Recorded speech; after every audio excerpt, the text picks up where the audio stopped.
Hello, I'm Commander Santhanam from Bangalore, Karnataka, India. This is my YouTube channel, Helping Hands for ECHS, video number 57. This is quite an important video when you want to get treatment in Empanelled hospitals.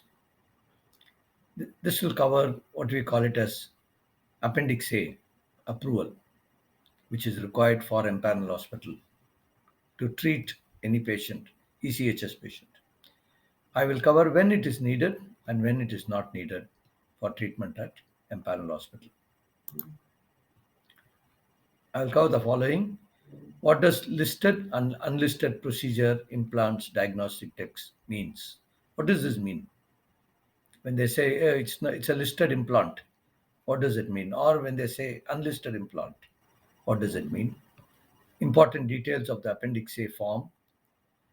I will also cover who initiates and how this form flows in the ECHS system or various functions within the ECHS organization and the service hospital, which comes in picture for Appendix A.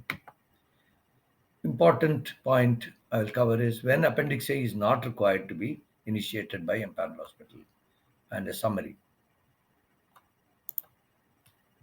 Let's see what is listed and unlisted means.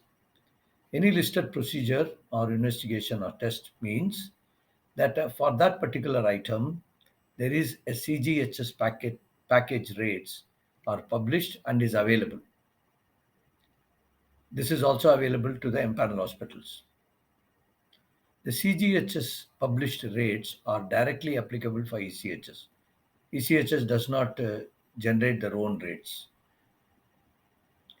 The rate document, it's a huge document, thousands of items which are there, has a serial number. We call it a CGHS code. Treatment procedure description and a rate for that item. Three important columns, which are there. Three important columns having three items. For empaneled hospital, when they have to treat for a listed item with respect to a patient who has come with a referral, they can claim or they can charge only the GCGHS rates. They cannot charge anything more than this. This is called as a package rate and individual rate. Let's see some example, couple of examples. I picked up this from the CGHS document. It has got a serial number, CGHS treatment procedure investigation list, non-NABH, non-NABL rate, and NABH. This is the accreditation which is given to to the hospital nowadays, both for the labs and for the hospital. Okay, typically ECHS hospitals are all NABH, NABL, but it is not necessary. Let's see some example. Serial number one. This is called code one. This is consultation OPD. CGHS rate is 135 rupees for both. Removal of a foreign body from a ear. The item number is 241. That is a code. Removal of foreign body. The charge CGHS rates are 207 for non-NABH and 239. So when any ECHS beneficiary goes with a planned referral for a, let's say, consultation OPD, they will have a cashless treatment at Empanelled Hospital, as I've explained in various videos, and they will charge the ECHS 135 rupees only. So this is called as CGHS package rates, which are published and available to Empanelled Hospital and available at ECHS as well. Let's see the other side. What is unlisted, which is nothing but the opposite of it? Procedure or implants or test for which there is no CGHS rate list. All these items are all called as unlisted procedure, investigation, and test. Okay. So the Empanel Hospital knows from the referral whether it is in this document. If it is not there, then they will tell that it is an unlisted item. Okay. Let's see some important details about Appendix A, which will be useful to you. An Appendix A is nothing, it is an online form having four parts or four sections. All the four sections are to be completed by various functionaries. We will see that also, who does what in these four parts. Next important point you have to note, it is generated by Empanel Hospital only. Nobody else can generate this Appendix A. Not polyclinic or not regional center or not a service hospital, etc. It is generated by Empanel Hospital only, and it is generated using online facility only. There are a lot of misconceptions about this. Somebody gives an empanel patient NOK appendix A and said, go and get the approval. No, it can't be done. They have to generate it online. They can take a printout and give it to NOK, but that's not supposed to be done. But you must appreciate it is the responsibility of the empanel hospital to generate this appendix A well on time so that the treatment does not get unduly delayed if it is an unlisted item. Once they submit it with all the relevant details by the empanel hospital, automatically a message will flash at the nodal polyclinic OSC computer system. So from empanel hospital to OSC polyclinic and vice versa, it is automated fully now. Okay, it is through a web portal. It happens. It doesn't happen by email system or anything like that. I just want to reiterate, it cannot be generated manually by Empanel Hospital. If somebody tells you, you can tell them it is not possible at all. Now, these are the improvements which have happened in the last 2 years within the ECHS system about this Appendix A. Appendix A is initiated by the Empanel Hospital for any treatment which are unlisted. They don't have to do this for any other items. If it is listed, obviously we have discussed, it is not required. For unlisted items, as per the ECHS policy, prior approval in Appendix A is absolutely necessary under non-emergency medical condition of the ECHS patient. Under the emergency medical condition, no Appendix A prior approval are required. It is important to treat the patient. Appendix A will follow later, ex post facto. Under a non-emergency condition, medical condition of the ECHS patient, let's say with a planned referral, when a person goes to Impalnt hospital, in order to treat using this unlisted procedure or investigation or implant, prior approval is absolutely necessary for Impalnt hospital. Because without that, they can't treat you because they can't charge the ECHS after treatment without this. I hope this is clear. Let's see who initiates Appendix A. How does this form flow within the ECHS ecosystem? As I covered earlier, there are 4 parts or 4 sections of Appendix A. Let's see it down below. The section number or the part number 1. Part number 1 of the form, Empanel Hospital fills up the relevant details. Some of them are auto-populated from the BPA portal itself. After that, after filling all the details, which are medical details as to why it is required, etc., you don't have to bother. It is a responsibility of the EH and the doctor. The digital signature of an empaneled hospital doctor is affixed by the empaneled hospital and then the submitted to nodal polyclinic, nodal PC. How does the submission happens? By clicking the submit button. That's all. So I have covered what and who takes the action. Section number 1 or part number 1 of the Appendix A. Part number 2, automatically nodal PC gets a pop-up message to say there is an Appendix A from so-and-so Empanel Hospital waiting for action by the OAC. The polyclinic fills up part 2 or section 2. It's quite simple. There's nothing, just about 1 or 2 lines they have to write. And the OAC digital signature is affixed. So 2 steps are over out of the 4. The next 2 steps are currently not on the computer systems or network system. These are manual. How it happens, you don't have to bother. It is the OSC who will get it done. Section 3, the service hospital specialist or the senior advisor or the consultant will fill up part 3 or section 3. He will approve or he may not approve. He will sign and stamp. Okay.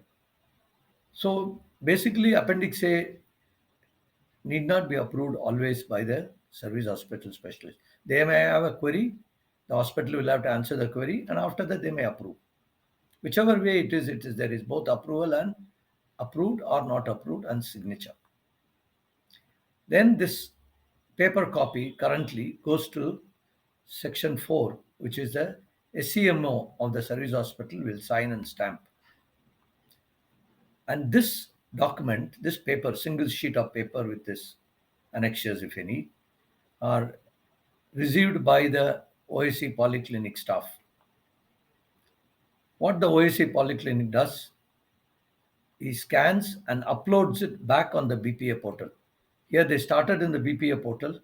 Here he uploads it back, this particular approved form or not approved form, with all the details of all the 4 steps. Okay.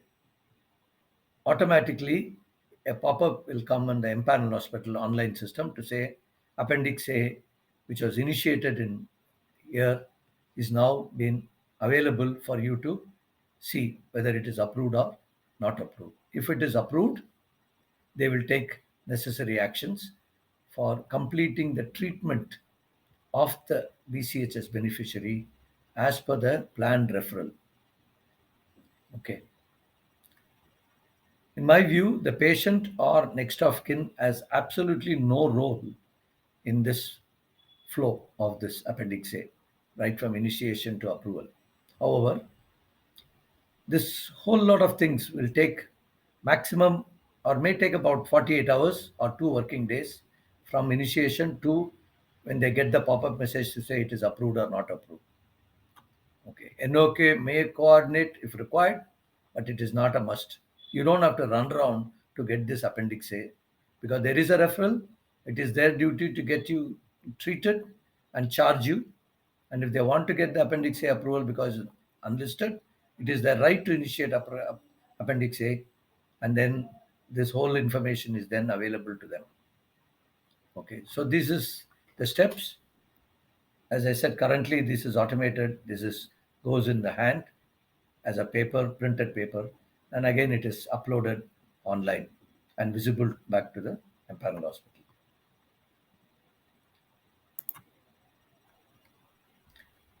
What is important to many of us is this. Many Empanelled hospitals sometimes initiate Appendix A for even listed procedures. Please understand, for the following conditions, Appendix A is not required to be initiated by Empanelled Hospital. When the treatment by Empanelled Hospital is under a medical emergency condition, I covered this. Appendix A initiation, all the flow will happen for non-medical emergency condition. If there is a medical emergency, the treatment happens. After that, there is a method, another method for the Empanelled Hospital to get their approval. But if it is under medical emergency, no Appendix A. Second important point, when the treatment is listed, you already know what is listed. Wherever we have a CGHS package rate, all those procedures, implants, and diagnostic tests are all listed. There is no Appendix A is required. If you take a referral, if it is listed, they will do it. Okay. If they say Appendix A, ask them is it listed or not listed, because it has got no meaning for Appendix A approval when it is already having an approved rate from CGHS to the Empanelled Hospital, and they can anyway charge only that much. They can't charge anything extra. So listed procedure implants and diagnostic do not require Appendix A. When any unlisted procedure or implant or test costs less than 5,000 rupees, you already have a package rate. They know what is the rate for that particular item, isn't it? Let's say it costs 3,800 rupees. They don't have to initiate Appendix A. Automatically, they will do this, initiate invoice because the unlisted procedure costing less than 5,000 rupees. This is a facility which is given to them to reduce the paperwork. Other important point is when any service hospital, initiates a referral on form AFMS 9. This is called an investigation slip, which is signed by AFMS pathologists, radiologists, and countersigned by these people. Automatically, this form itself is good enough. Normally, They write a prescription, you go back to the polyclinic, get a referral. Sometimes, under some conditions, this can be directly filled up by the service hospital. This AFMS 9 is as good as a referral, okay, and as good as an approved Appendix A, even for unlisted items. Because this form, which is signed and stamped copy, original, the Empanelled Hospital will take it from you and use it for their claims. There is no Appendix A requirement for any medicines. Empanelled Hospital says, I have to raise an Appendix A because this is a special medicine. No, there is nothing like that. Medicines, you get it from always polyclinic. Similarly, for any drugs which is to be administered for chemotherapy, radiotherapy, and immunotherapy, these drugs do not require separately Appendix A. So this is an important slide. When it is not required is also to be known, so that we are aware if they initiate it, whether it is really part of the approved listed or not listed. If it is listed, no Appendix A. Or if it is less than 5,000, you can tell them it is not required. There is a policy letter for every one of these serials which I have written. Let me summarize. Appendix A initiated by Empanelled Hospital only, using BPA portal only, that is online. The treatment as unlisted item, then only Appendix A is to be initiated. For listed items, Appendix A shall not be initiated by Empanelled Hospital. Patient or next of kin has no role to play in the Appendix A initiation and the workflow system.